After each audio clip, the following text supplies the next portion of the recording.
The CTI industry didn't create the threat landscape. The threat landscape is there whether you like it or not, whether you want to bury your head in the sand or not, right? It's just the operating environment that everybody's in. It's a case of whether you want to do something proactive about it.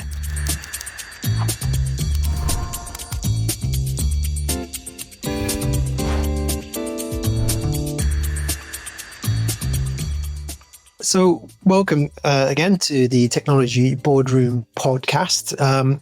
Going to be continuing my theme of talking to seasoned experts in the information security industry. Today, we're going to aim to demystify cyber threat intelligence. And to help me with that, we're joined by Harriet Mahier, who is a threat intelligence expert. And with that in mind, Harriet, would you mind giving us a brief intro to yourself and a bit of your background as well? Thank you, Prav. So I'm Harriet. I am the Strategic Intelligence Lead here at Mahier. My focus is helping organizations understand their threat profile and understand the threat to their organizations from a full spectrum of actors, so nation states, cybercriminal, cyber activist threat actors, and the methods that such threat actors would use to target their organization. So I help clients integrate cyber threat intelligence into their overall security posture and other security offerings they might be taking. What's been your background? What led you into this career and, developing in this specialism? Yeah, so I started out in a risk consultancy environment, looking at risk from a holistic view, from geopolitical to physical security, as well as cybersecurity, where I spent many years as a cyber threat analyst, helping organizations understand particularly the strategic cyber threat to their organization. And that's kind of what led me to kind of hone my cyber skills and my cyber threat, my interest in cyber threat, understanding how it does tie into the broader operations of an organization and how it ties into a much larger macro sphere versus the very tactical detail, which is significant and important to understand, but understanding how those drivers of change at a macro level are really shifting the activity at a micro level. Got you. And just going off into a bit of a tangent, but how does someone that's interested in cyber threat intelligence as a role, how would they even go about getting started and going towards that goal? That's a really good question. I would advise individuals to focus on their skill sets. So my background, I would say, is less of a traditional entry. I mean, I didn't do computer science at university, but I am good at, written communication and verbal communication, and communicating, I think, is really important. Being able to translate something that maybe one audience doesn't understand, make it actionable for them. So I would encourage individuals to focus on their skill sets. And I think a lot of people, particularly women, are really put off by potentially not having a technical skill set. And I would always advise that is something that can be learned along the way. And oftentimes, the landscape is shifting so quickly that the technology you might have needed to know 2 years ago has adapted and shifted, as have threat actors, TTPs. So I would encourage individuals to focus on their interests, and there will be a role there that they can explore that and learn the technical, as you go. Brilliant. That's really good advice. So we're going to start off by a real simple one. For those that haven't come across cyber threat intelligence, can you explain in the simplest terms going for our listeners, what does that actually mean? Okay, yeah. So cyber threat intelligence, or CTI, refers to the gathering and analysis of information relating to cyber threats that could impact the confidentiality, availability, or integrity of an organization's assets, systems, and processes. But put more simply, it's essentially understanding what threat actors are targeting you, how they're doing it, and how you can defend against it. And so by understanding this, an organization kind of shift from more of a reactive stance to more of a proactive stance. And CTI is really different for different audiences. So at a tactical layer, understanding what a threat actor is doing can help security teams with indicator information. Whereas at a strategic level, it might be understanding more of those drivers of change to help long-term forecasting. But that is what I would say CTI is. Cool. Yeah. So so if I've got that right, just use a completely different analogy, like a house buying analogy. When you're thinking about buying a house, you'd want to know details about the house, whether it sits in a floodplain, whether there's a threat of flooding, there are big trees, whether there's a threat of branches affecting your foundation, or if there's a high crime rate affecting that area. All of those things you'd want to know before you bought the house. And is threat intelligence similar in that you want that information before you make a decision for the business, whether that's investing in other security protections or technologies or services? And to kind of build on your analogy, it's different for different organizations. So to use your analogy, it's different for different houses. So, understanding what defensive postures you might need to put in place is going to be different based on the assets that you have, based on your operations. So you're using that housing analogy. There's no point spending a whole bunch of money on flood defenses if your main concern is going to be the crime rate, for example. It's about helping you prioritize where to spend your kind of valuable resources and where to focus your efforts most effectively. In an ideal world, all organizations would have a limited budget and resources to defend against every cyber threat under the sun. But we know that that's not the case, and that organizations need to develop the best protections they can based on the organization that they are and the operations that they do within regulatory frameworks. Got you. Understood. Brilliant. So how does CTI differ from like the traditional information security measures that many of C-suite or executives are already familiar with? I think CTI is different because it speaks to each layer of an organization. At that strategic level, it's an advisory service that you could be taking to, an example I always use is if a organization is like looking to enter a new market, understanding how that changes the intent and capability of threat actors. And it's about, assisting executives, whether they're, a technical stakeholder or not, in being able to guide their activities based on the real world threat to them.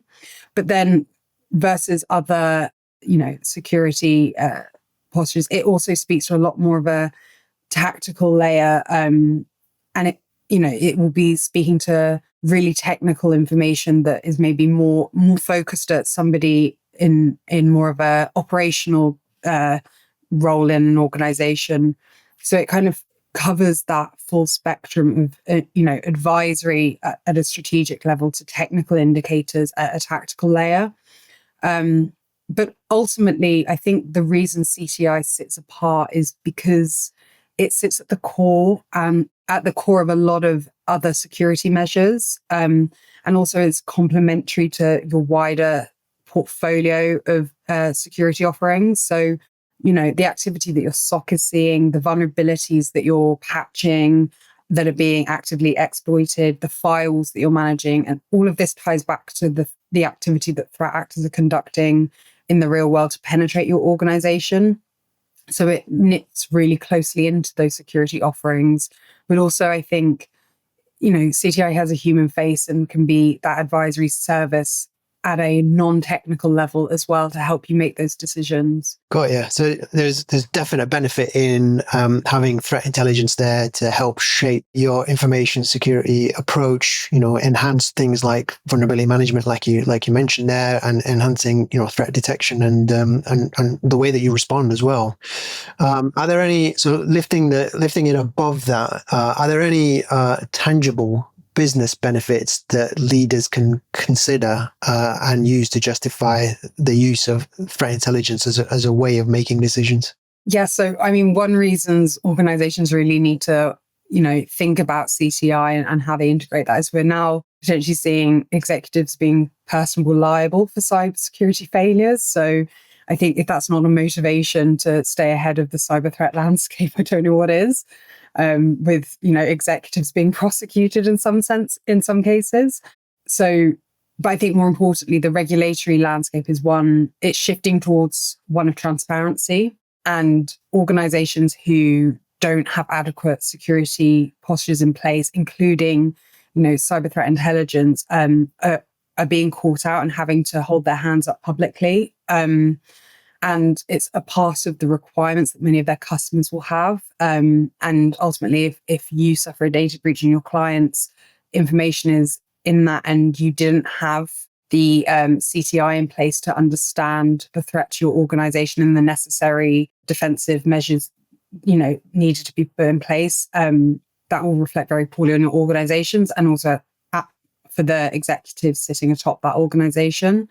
But I think beyond that, the reason it's important is it helps organizations understand their threat profile and respond accordingly. So understand how their threat profile is shifting and changing, and threat actors' intent and capability to target them is shifting and changing so that they can plan accordingly and hopefully not be caught out. Yeah, makes sense. So it is it's a valid point actually you make there. And then how does CTI contribute to proactive decision making? I'm kind of biasing the answer here, but how does it contribute to proactive decision making rather than reactive crisis management? I think there are different layers to this, but from a tactical perspective, is enabling organizations to respond quickly. So for our clients, if we're seeing exposed credentials on the dark web with plain text passwords associated, we can action that through their SOC, immediately, versus letting it sit there and linger. But that ties into the threat activity we're seeing, where we know, initial access as a service is becoming a huge part of the cybercriminal ecosystem. So it's understanding the ecosystem and then understanding the risk exposures you have there so that they can be actioned, quickly. But it can help you understand which vulnerabilities to prioritize based on exploitation in the wild. At a strategic layer, it's kind of helping organizations understand the shift in the landscape, to understand, where Russian efforts are being focused and what their relationship is with cyber criminals. That might not seem important to some, IT managers, but for executives, it might help them understand when they maybe need to scale up their defensive posture, and maybe when those matters become more significant. Ultimately, it helps them understand the real world threat that is informing the regulatory compliance frameworks ahead of time. So it helps them become, proactive to those, legal obligations that could come down the line as well. Yeah, you're right. Because I think it's spreading as well. So rather than it being a niche thing, maybe for the financial sector, who are the first to kind of jump on threat intelligence to help them better navigate the threat landscape. What we're finding now is that like broad generic frameworks like ISO 27001, the latest version, has threat intelligence as one of the control clauses to consider as part of your information security management system. And similar with NIST CSF version 2 as well, we're seeing there's more emphasis on threat intelligence in that as well. So, and these are all broad brush frameworks to go into as well. So yeah, definitely see that. I think just on that, I think it's important to see that regulatory frameworks are often informed by the evolving cyber threat organizations, and they're catching up to what we as cyber threat analysts have been seeing for a very long time. They're very, regulatory frameworks are reactive, and they play a necessary part in ensuring a baseline security standard for organizations, particularly those in the, critical national infrastructure sectors. But, and as you say, you mentioned the financial sector potentially being ahead of the curve for this, but it evolves from the tactics, techniques, and procedures that we are seeing and how they're being used against organizations. Like you look at NIST 2 and the mandate for having multi-factor authentication as part of organization security framework. MFA was introduced as a way of, mitigating threat actors' activity, and now threat actors are finding ways around MFA.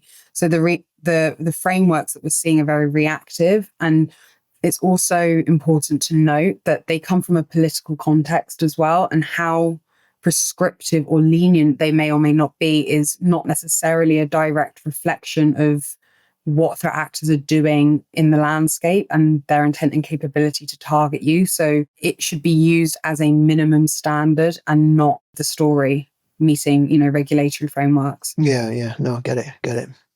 Right. So far we've talked about the concept, how it might deliver, tangible business benefits, and how it relates to other areas of information security. But would you be able to share like an example of where a CTI insight or a bit of intelligence led to a major strategic business decision or prevented a large scale incident? On a daily basis, our analysts are scanning the landscape to identify changes to popular malware families, how malware is being distributed and the like, and also looking at how threat actors are gaining initial access into organizations, kind of building our picture on a day-to-day basis. And we have an example of where we identified that there was a shift. There was a newly released version of a information stealer that had only been active for, I think, about a fortnight. And the TTPs for this malware family had just been released. So we kicked the threat hunting team into gear to conduct targeted threat hunts off the back of the CTI intelligence. And using the access to SOC, they were able to scan across client environments to using behavioral hypotheses to identify whether any clients were potentially vulnerable to this. And I think it pulled up, I think, about 16.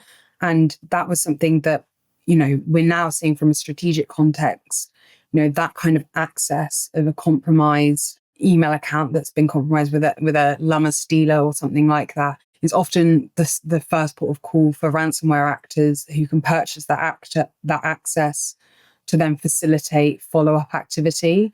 So it's really the aim of the game is to nip it in the bud. And I think that type of activity really shows how having CTI joined up with other service offerings is really significant and really important. So taking the example you gave around threat hunting and the indicators being found, that was fed from the threat hunting team by initially some threat intelligence. So once they found those indicators, what happened next to understand what the benefit of threat intelligence is as it goes towards the end of that story? Yeah. So in that case, those affected clients had like credential resets, and the activity was treated as a P2, and the SOC was kicked into gear for remediation. And the findings of that investigation and the collaboration between the CTI team, the threat hunting team, and the SOC, and the process flow we have between them was written up for a threat hunting report and distributed to clients to really help them understand what's going on behind the scenes as well. I think it's important that we're taking this action before it becomes a real world incident. So it can sometimes seem as if it's kind of bubbling along quietly in the background, because ultimately the best security is one that you don't really hear of because you're not being alerted to significant incidents all the time. Yeah. And so it's important for them to understand we have done this. You are remediated and protected, and we wouldn't have found this if it wasn't for the fact that the teams are being informed by the CTI team to make sure that they're ahead of the curve of new variants and new actors entering the marketplace. Yeah, got you. Understood. All right. So threat intelligence, like other services that a business might consume, obviously is an investment, or should be considered as an investment. And often security spend comes under quite a lot of scrutiny when it comes to things like return on investment. Is there a way to quantify the return on investment for threat intelligence services? It's a challenge we get from clients, and it isn't necessarily a clear-cut answer. But I think what is important to recognize is that the cost of incidents is also really difficult to effectively quantify. And as well as the reputational and potential legal implications, that doesn't necessarily always have a clear-cut number attached to it. But in terms of the financials, the ransom demands we're seeing from ransom actors in particular are reaching new highs. So last year was a record-breaking year in terms of ransom payments. So there was an incident in the US where a ransomware group demanded 75 million. And I think we can agree that for most organizations, that would be an existential threat. So I think, organizations are maybe becoming less inclined to pay ransom demands. And this is kind of also due to sanctions implications and regulatory scrutiny. But if an organization has taken the position that if they're hit with a ransomware attack, that they will not pay, the next question is, well, how will you recover, and what is the cost of rebuilding a network, and what is the operational downtime that you're willing to spend, and the cost associated with a successful incident.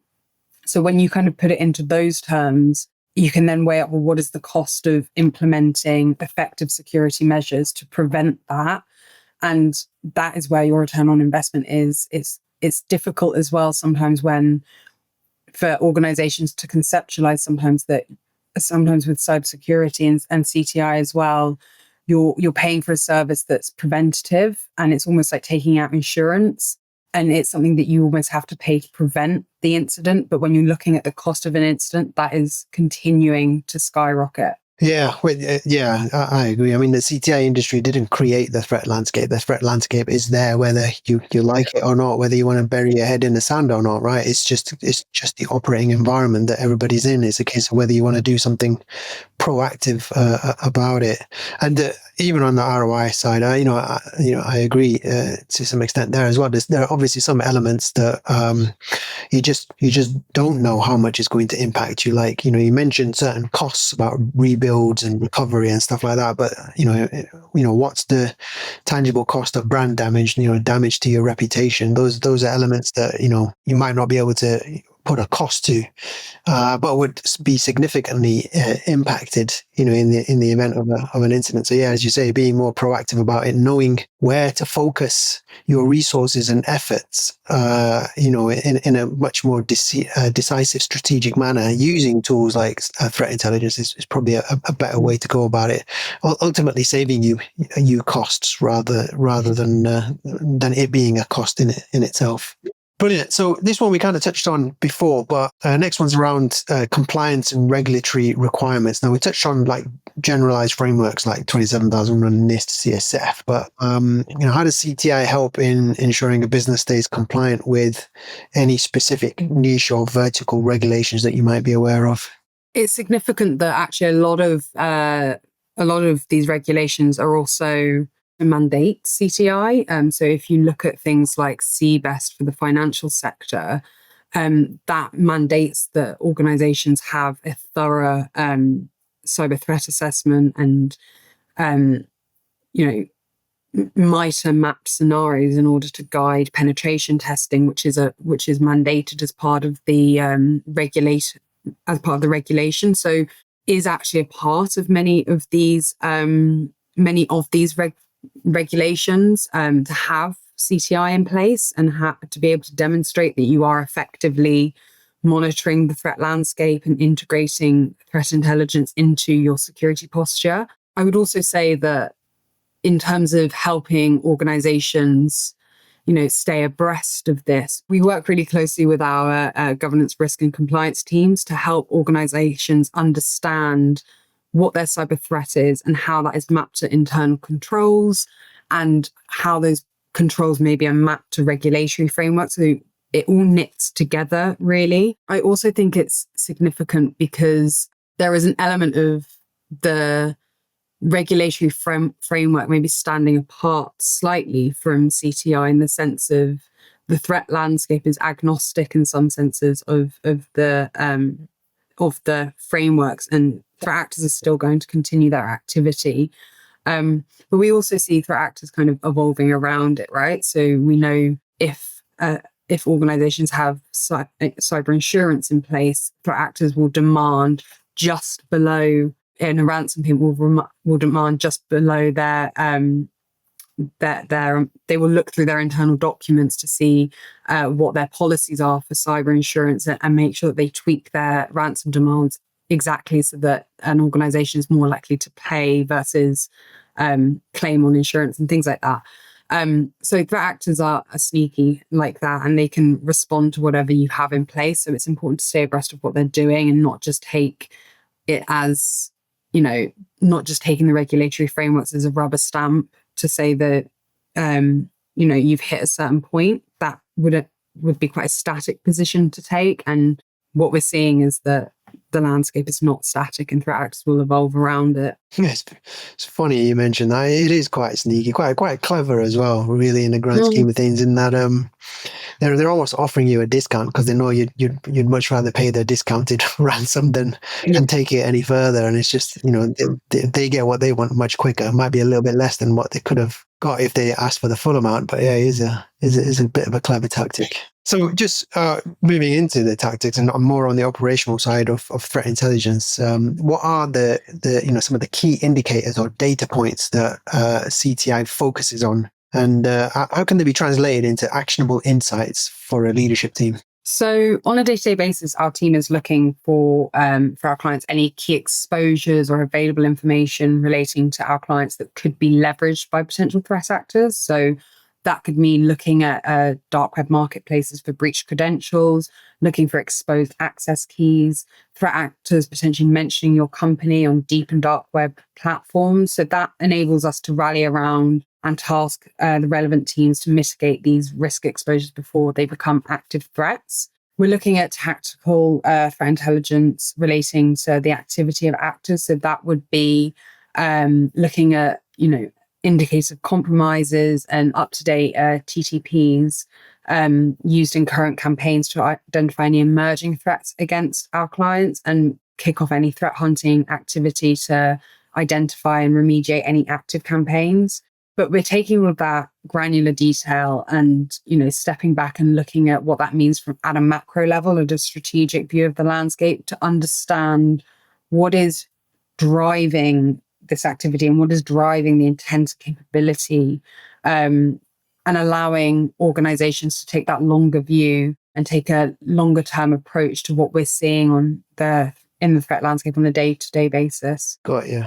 And there's a lot of focus, isn't there, on the dark web? Would you say there's been like a shift in focus from the dark web because it's being policed or monitored significantly a lot more by law enforcement, and it's shifted to other channels? Would you say that's true? It's a bit like whack-a-mole, so, and also the dark web, I think, kind of gets a treatment of like, it's just a bit like a bucket. There's loads of different forums and channels, and it's a collective term really that is discussing, a whole network of breach sites and marketplaces and forums. So when one forum or marketplace is shut down, we see another one stood up almost instantaneously. I wouldn't say that it's alive and well is what I would say. Right. Yeah. It's just there's quite a lot of the markets from what I've been hearing are switching to other forums as well, like WhatsApp and Telegram and other chat solutions like that, just because of the anonymity and privacy and encryption that's applied there that prevents anybody else from getting in on the action. So just wondering what the take was. Has it shifted, or is it still as big as it was, but there are additional areas that need further monitoring as well? I think, I wouldn't say it's shifted. I've said it's expanded. And I think, you raise a good point that it creates a new challenge for security teams to be able to stay on top of, a wider network of sources. But that is what, we're doing on a day-to-day basis. But yes, we've seen marketplaces, active on dark web forums, and we also see Telegram as being a really popular place for selling exposed credentials and things. We've also seen as well, when you look at actors like Klopp, after they had a really big campaign last year, setting up clear web sites, which are, so they have their dark website, but then also leaking the information of targeted clients on the clear website, because they know that it's more accessible for journalists, for, or for everybody to just Google it and find it, so that it's increasing the pressure on targeted organization, because their data is being shared not just on relatively inaccessible dark websites, but also, in clear websites, plain as day. Yeah. Indexable sites that, major search engines find. So definitely a lot more public exposure, I should say. Yeah. Brilliant. Okay, so again, just touching on the operational side, but leaning towards around broader risk management. What kind of CTI insights can be used to help with risk management, and also on the other end of the scale, business continuity planning as well? So in the event that something major happens, how can CTI impact how that plays out as well? I think from an executive perspective, organizations over the past 2 years really have, and I would say it's really only been over the past 2 years, have really begun to wake up to the consequences of a high impact cyber attack, including the regulatory penalties, financial implications, and reputational damages, and all of that. I think where there remains a gap is considering the cyber implications of whole of business activity. So I think there is still a tendency for a lot of organizations, even organizations that have a really mature cybersecurity posture, there remains this tendency to think that the bucket of cyber is solely the concern of IT managers, and that maybe a CFO isn't a stakeholder in that, or the chief legal officer is not a stakeholder in that.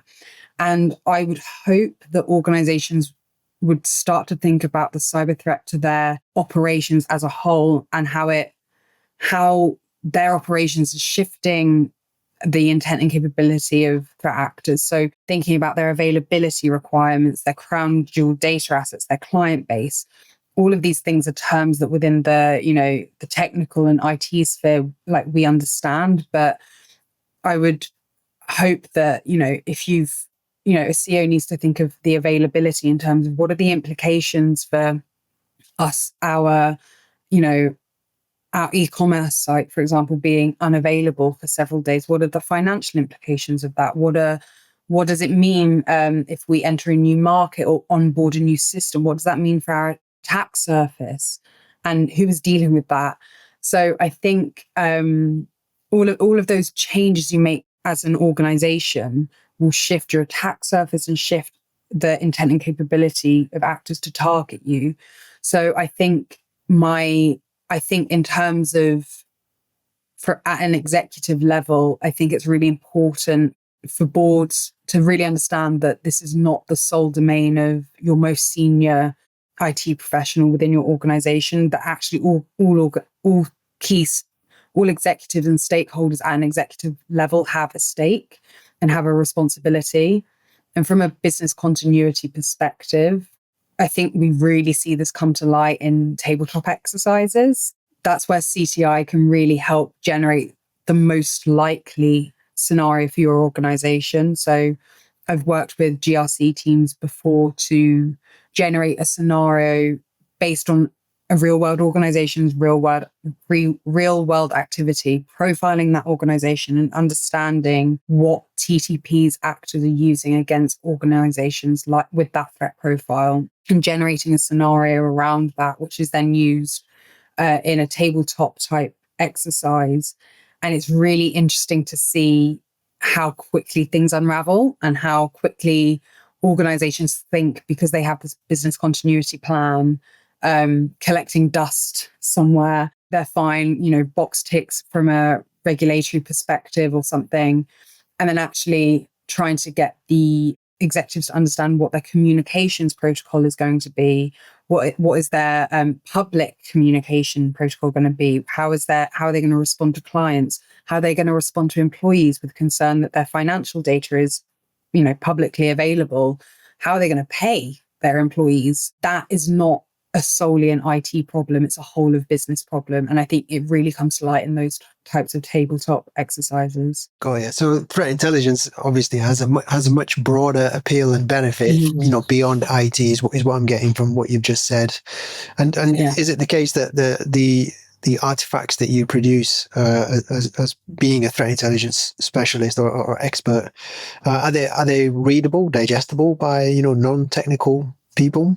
Yeah, and fundamentally that's my job, because coming as a strategic threat intelligence expert, my role is to be able to digest the nitty-gritty technical information that makes a lot of executives want to fall asleep, and being able to map that to the real world activity at a macro level and communicate that in a way that is actionable for them.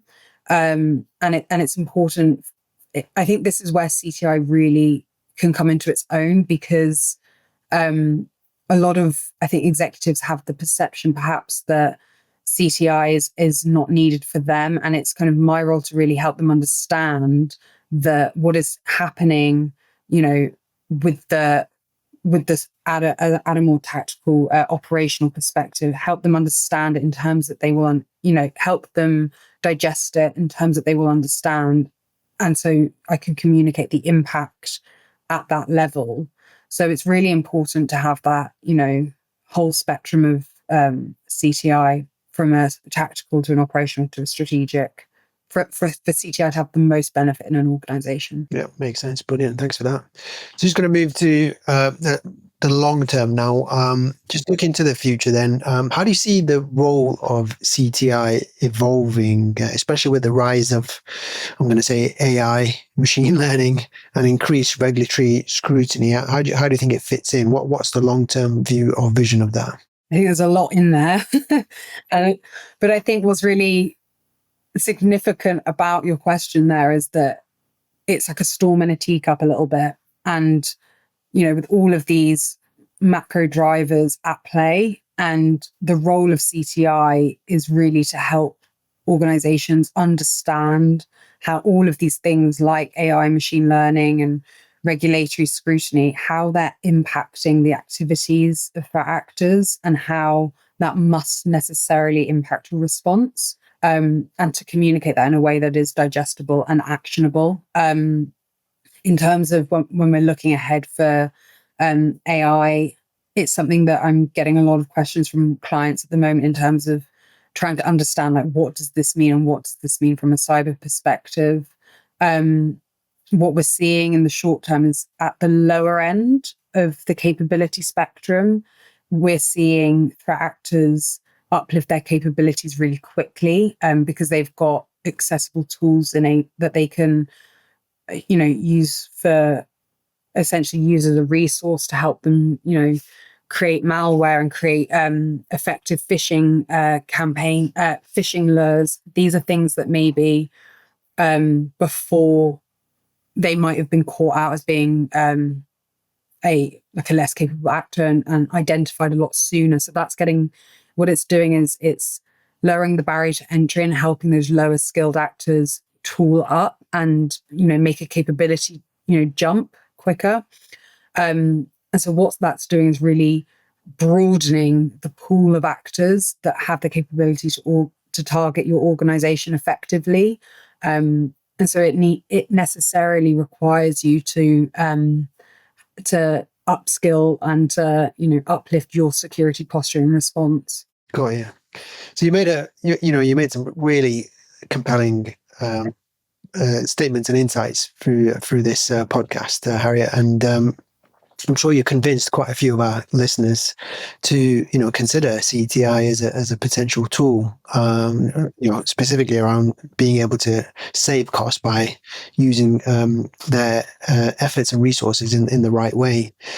So bearing that in mind, what would be your top recommendation for starting the journey in adopting CTI? I think, firstly, have a conversation and understand where you currently are. But I think it's really important to look inwards and understand what your capability currently sits at, and like maybe take a hard look in the mirror as to what gaps you have. Because cyber threat intelligence, if it isn't able to be actioned or remediated, it's not going to be effective, and you're going to end up, to go back to the question on return on investment, there's no point being spammed by CTI vendors sending you intelligence about alerts and issues and emerging threats if you don't have the resource or capability or capacity to effectively remediate them. So where I would then encourage organizations to think about is, if they don't have that resource in-house, if they don't have that capability to hand, thinking about what their remediation pathway looks like, what are those run books, and how are they going to action the intelligence they're receiving, and how is it going to knit together with their current service offerings and their other vendors they have for their SOC, for their vol management, for their managed networks, those types of offerings. Understanding that maybe how you're going to action the intelligence you're receiving, and if you don't have the capability to do it yourself, who is going to do that for you? Got you. Yeah, makes sense. You don't just buy it and then hope to gain some benefits from it. You work that out. You work out what benefits you're going to get from the get go. Sorry, brilliant. And so. So some organizations will obviously, build their own threat intelligence teams where they've got, whether we've got the wallets to do so, but others may look to outsource that capability to specialists as well. So what recommendations do you have for businesses out there that are looking for a CTI partner or service provider? Yeah, so I would say it's really important to focus on breadth of expertise. So you'll have some service offerings and vendors that are incredibly tactically focused. And, that actually requires a high level of skill to be able to digest, and particularly for the higher level executives, for it to really land and for it to really be used to inform security strategies. That's not going to meet their requirements. So I would say at the tactical level as well, the intelligence shifts so quickly that it can be difficult for executives to even get exposure to it, and plan and budget for security strategies around that.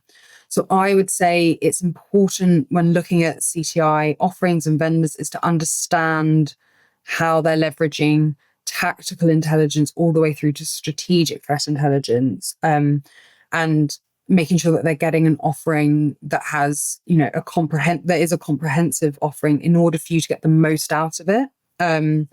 It's really important that CTI feeds upwards to decision makers that essentially hold the purse strings, so then it can flow back down in terms of the necessary resourcing and capability and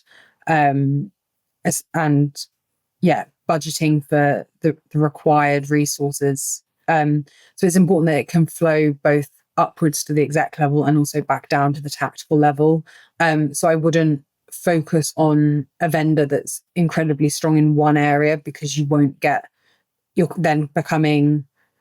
getting the breadth of CTI expertise that you need for it to be the most effective. So yeah, I would say that make sure that you're getting an offering that understands how the tactical, operational, and strategic layers knit together and are received by the various different intelligence customers within your organization. Yeah, makes sense. So I think that there is such a broad range of threat intelligence shaped things on the market right now. So some of the solutions are just massive scrapes of all of the areas that you've mentioned already, and giving you access to that in a database form. That platform on its own isn't threat intelligence. You need to add in, from what I've gathered, the people, the expertise, and the community, and especially the communication skills to be able to convey that to the right audience in in a meaningful way. So yeah, totally get that.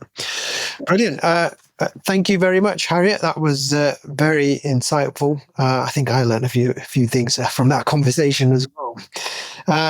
Hopefully our listeners will get some value from this as well. But thank you very much for your time, and see you on the next one. Thanks, Prav. Speak to you soon. See you later.